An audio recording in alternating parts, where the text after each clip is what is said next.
For the fact that P is equals to 1/3, find the maximum number of players in the game and determine if there are time where there are no players. So here, what you do is basically you, if you look at it, it's only 2 marks. So one quick way would be just to draw the graph.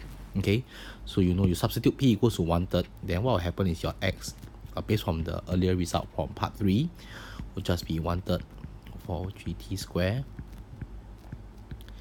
over t plus 128 over 27, and because I replaced my P as 1/3, alright, so I'm going to substitute in. This is 1997 40 over 81 e to the power of 3 over 4t.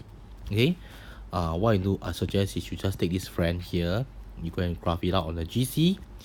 You will find that your graph looks something like that. This is t, this is x.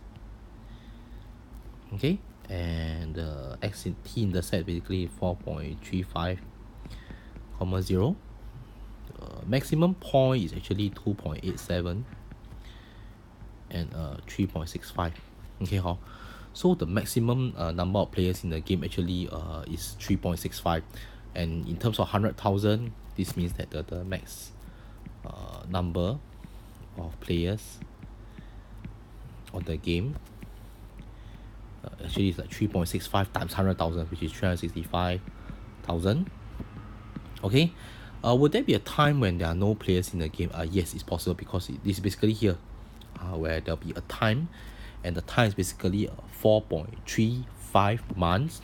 Okay, at 4.35 months, when t equals to 4.3, basically there's no more gamers okay, then x is equals to 0. So yes, there will be a time when there are no more players on the game, because when t equals to 4.35 months, x equals to 0.